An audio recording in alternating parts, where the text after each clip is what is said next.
Assalamu alaikum. I am Mohsin Gill and welcome to all students in the course STAT 630 Research Method.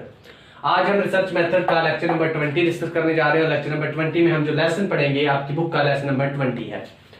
हमारा जो topic है it's name is survey research. Survey research में हम communication approach को first of all discuss करेंगे, उसके दो interviews की टाइप्स को और उसकी एक इंटरव्यू की टाइप को, बेनिफिट्स और डिसबेनिफिट्स को आज के लेक्चर में कवर किया जाएगा। First of all we discuss about communication approach. Communication approach, जब भी हम किसी बंदे के साथ कम्युनिकेट करते हैं तो उसके साथ कम्युनिकेट करने के या उसके इंटरव्यू टेक करने के दो वेज हमारे पास आते हैं। First way interview, interactive interview, और सेकंड क्या है जी आपके पास, नॉन इंटरेक्टिव इंटरव्यू। फर्स्ट हम जिस इंटरव्यू के बारे में बात करते हैं it's name is interactive interview. Interactive interview क्या होता है? इस इंटरेक्टिव इंटरव्यू को हम पर्सनल इंटरव्यू का नाम भी देते हैं, या आप इसको आप पर्सनल इंटरव्यू कह सकते हो या इंटरेक्टिव इंटरव्यू का नाम दे सकते हो। मैं अगर इसकी डिफाइन स्टडी करता हूं तो face to face communication it is also, अब ये देखिए फेस टू फेस कम्युनिकेशन को हम पर्सनल इंटरव्यू या इंटरेक्टिव इंटरव्यू का नाम देते हैं। देखिए फेस टू फेस जब आप किसी बंदे के साथ फिजिकली कांटेक्ट करके उसका इंटरव्यू टेक करते हो तो ऐसा इंटरव्यू इंटरेक्टिव इंटरव्यू या पर्सनल इंटरव्यू होता है। And it is also called interactive interview. जिस तरह मैंने आपको पहले बताया कि फेस इंटरव्यू को हम इंटरेक्टिव इंटरव्यू कहते हैं, जिस तरह आप फिजिकली कांटेक्ट किसी बंदे से करते हो और उसे उसका इंटरव्यू टेक करते हो तो ऐसे इंटरव्यू को पर्सनल इंटरव्यू या इंटरेक्टिव इंटरव्यू का नाम दिया जाता है।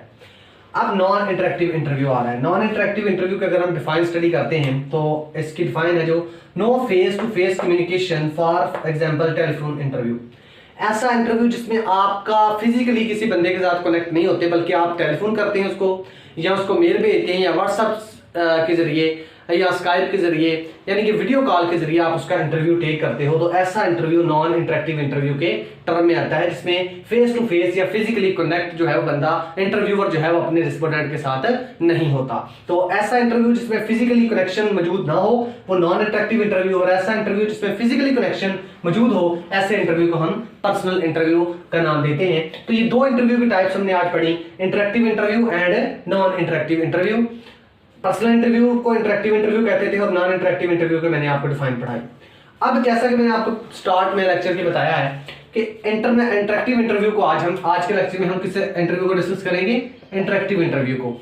और इंटरेक्टिव इंटरव्यू की मैंने डिफाइन आपको पहले पढ़ा दी है। अब हम इसके चलते हैं बेनिफिट्स एंड डिसबेनिफिट्स की तरफ।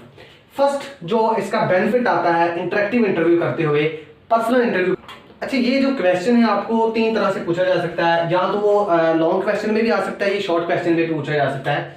लॉन्ग क्वेश्चन में आपसे वो ये पूछ सकता है कि benefits and disbenefits of interactive interview लिखें, या merits and disbenefits of interactive interview लिखें, या फिर आप advantage and disadvantage of interactive interview लिखें। ये तीन फॉर्म्स में आपसे क्वेश्चन जो है वो आस्क कर सकता है। शॉर्ट में भी इंपॉर्टेंट है ये बेनिफिट्स एंड डिसबेनिफिट्स, और लॉन्ग में भी इंपॉर्टेंट है। ठीक हो गया।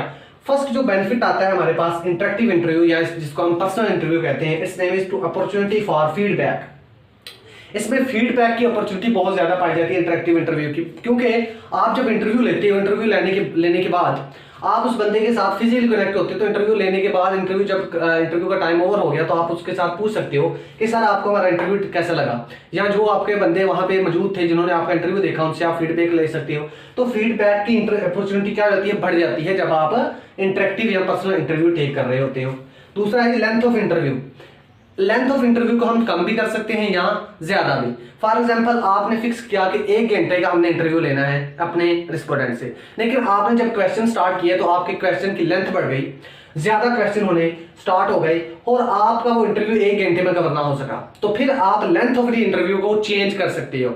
लेंथ ऑफ द इंटरव्यू को चेंज करने से मुराद क्या है कि टाइम ऑफ द इंटरव्यू को कम भी किया जा सकता है या ज्यादा भी किया जा सकता है। फॉर एग्जांपल आपका 1 आवर फिक्स था, लेकिन 1 आवर में आपके क्वेश्चंस कवर नहीं हुए, तो आप 1.5 घंटा भी क्वेश्चन उससे पूछ सकते हैं, कोई फिजिकल कनेक्शन है आपका उसके साथ। तो इस तरह लेंथ ऑफ द इंटरव्यू को हम चेंज कर सकते हैं, ये एक बेनिफिट है इंटरेक्टिव या पर्सनल इंटरव्यू का। अच्छा, नेक्स्ट हम मूव करते हैं जी थर्ड बेनिफिट की तरफ। तो जो थर्ड बेनिफिट आता है हाई कंप्लीटेशन रेट। आपके इंटरव्यू का कंप्लीट होने का रेट जो है वो बढ़ जाता है। तो हाई कंप्लीशन रेट में क्या आता है, हाई कंप्लीशन रेट में होता है आपका इंटरव्यू जो है वो कंप्लीट होने के चांसेस बढ़ जाते हैं। फॉर एग्जाम्पल अगर आप इंटरेक्टिव इंटरव्यू नहीं कर रहे बल्कि नॉन इंटरेक्टिव इंटरव्यू कर रहे हो, तो आप फोन के जरिए कर रहे थे, स्काइप पे कर रहे थे या व्हाट्सएप के जरिए कर रहे थे, आपकी इंटरनेट प्रॉब्लम क्रिएट हुई और आधे घंटे का भी इंटरव्यू हुआ, आधे घंटे का था लेकिन आधे घंटे का और कनेक्शन जो है आपका कट्टा हो गया। अब क्या करेंगे, आप दोबारा कनेक्ट करने की कोशिश कर रहे हैं, कनेक्ट नहीं हो रहा और इंटरव्यू का टाइम पास हो गया। तो इस तरह ये इसका बेनिफिट है। लेकिन इसमें इंटरेक्टिव इंटरव्यू में कंप्लीशन रेट जो है वो बढ़ जाता है, आपका इंटरव्यू कंप्लीट होता है, आप फिजिकली कनेक्ट होते हैं तो उसमें चांसेस जो है वो कंप्लीट होने के बहुत ज्यादा होते हैं और अनकंप्लीट होने के चांसेस बहुत कम हो जाते हैं। इसका फोर्थ बेनिफिट जो है, it's name is complex questions. Complex questions क्या होते हैं, ऐसे क्वेश्चन। तो कॉम्प्लेक्स क्वेश्चन जो है उसकी टर्म को हम स्टडी कर रहे हैं। तो कॉम्प्लेक्स क्वेश्चंस में क्या होता था कि बहुत सारे ऐसे क्वेश्चंस होते हैं जो जिसमें कॉम्प्लेक्सिटी बहुत ज़्यादा पाई जाती होती है, तो वो आप टेलीफोन के जरिए या व्हाट्सएप के जरिए या एनी अदर सोर्स यूज़ करते हुए वो क्वेश्चन जो है वो अपने रिस्पोंडेंट से आस्क नहीं कर सकते। पहले आप उसका बिहेवियर देखते हैं कि उसकी फेस एक्सप्रेशन, उसकी बॉडी लैंग्वेज को चेक करते हुए फिर आपको क्वेश्चन उसके पूछना होता है। लेकिन आपको नॉन इंटरेक्टिव इंटरव्यू में आप उसके फेस एक्सप्रेशन या बॉडी लैंग्वेज को रिकॉर्ड नहीं कर पाते, इस वजह से आप वहाँ पे कॉम्प्लेक्स क्वेश्चन आपको पूछने में मुश्किल पेश आती है। लेकिन इंटरेक्टिव इंटरव्यू में आप ऐसे क्वेश्चन आसानी पूछ सकते हैं क्योंकि आप उसके साथ फिजिकली कनेक्ट होते हैं, तो आपका जो है उसके साथ फिजिकली कनेक्ट होने की वजह से आप उसकी बॉडी लैंग्वेज, आप उसके फेस एक्सप्रेशन से जरिए अंदाजा लगा सकते हैं कि मैं अगर ऐसा कॉम्प्लेक्स क्वेश्चन उससे आस्क करूंगा तो उस पे इस क्वेश्चन के उस पर क्या असरात हो सकते हैं।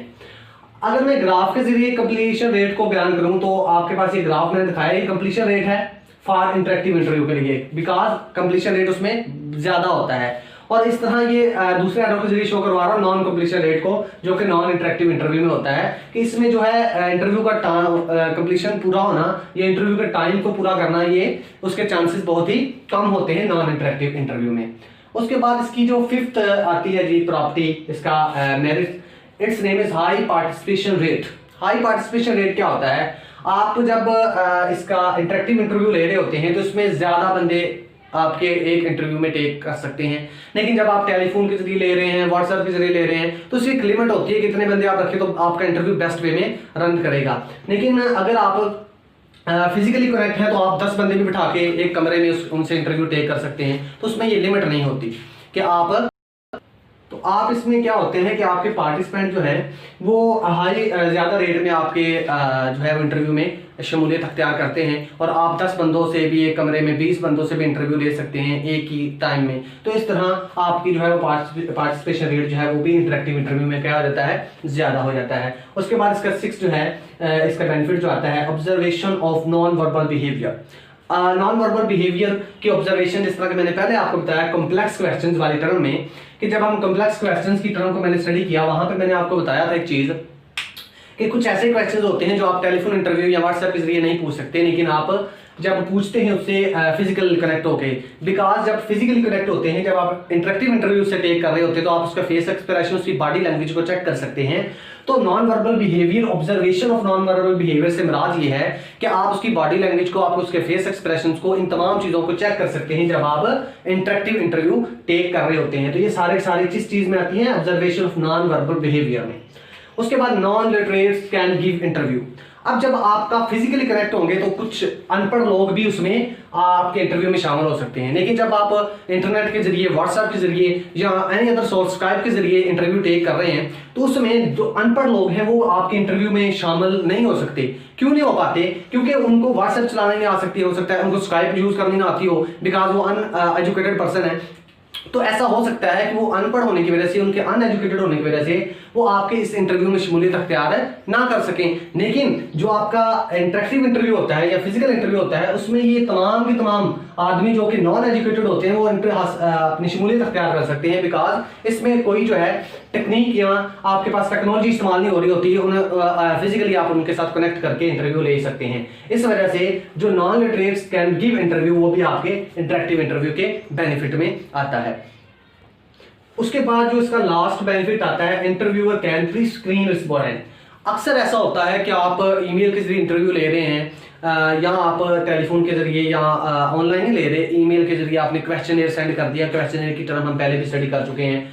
तो अब आपने जब क्वेश्चनर सेंड किया, उस क्वेश्चनर को फिलअप करने के बाद, जब उसने फिल किया उस क्वेश्चनर को फिल करने के बाद आपके वापस जो है उनके आंसर प्रोवाइड किए गए, ठीक है।